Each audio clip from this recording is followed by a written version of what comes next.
राजस्थान विधानसभा चुनाव 2023 के लिए शनिवार यानी 25 नवंबर को मतदान शांतिपूर्ण संपन्न हो गया। अब 3 दिसंबर को रिजल्ट आने के बाद तय होगा कि प्रदेश की सत्ता किसे मिलेगी। ऐसे में अगर राजस्थान के बीते चुनावों की बात करें तो 2018 में प्रदेश में 74.71% मतदान हुआ था।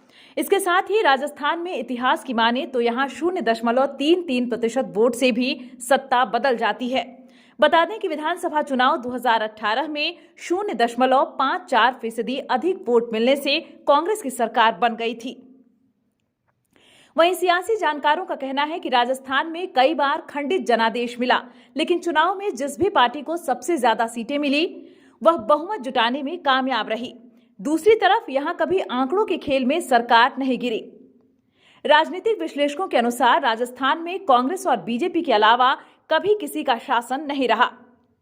जनता पार्टी सत्ता में रही, लेकिन बीजेपी उसका हिस्सा थी। बीच बीच में दूसरी सियासी पार्टियों ने पांव जमाने की कोशिश की, लेकिन कभी कामयाबी नहीं मिले। 1993 में जब बीजेपी के भैरों सिंह शेखावत मुख्यमंत्री बने, तब से कांग्रेस और बीजेपी के बीच सत्ता आती जाती रही।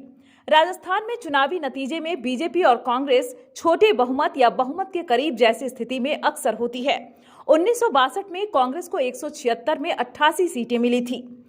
वहीं 1967 में कांग्रेस विरोधी लहर के बावजूद 184 में से 89 सीटें उसे मिली थी। चलिए आपको बताते हैं कि किसे कब मिली सत्ता। 1990 में बीजेपी और वीपी सिंह के जनता दल के बीच गठबंधन हुआ था। बीजेपी को 200 में से 85 सीटें मिली और उसने जनता दल के 55 विधायकों के समर्थन से सरकार बनाई। 1993 में बीजेपी ने 95 सीटें जीती और बहुमत के करीब पहुंच गई। 2008 और 2018 में कांग्रेस ने 200 सीटों वाली विधानसभा में 96 और 100 सीटें जीती। कुछ मौकों पर राजस्थान में पूर्ण बहुमत से भी सरकारें बनी हैं। 1972 में कांग्रेस ने 184 में से 145 सीटें जीतकर स्पष्ट बहुमत हासिल किया था। इसके बाद 1980 में 200 में से 133 सीटें और 1985 में 113 सीटें जीती थीं।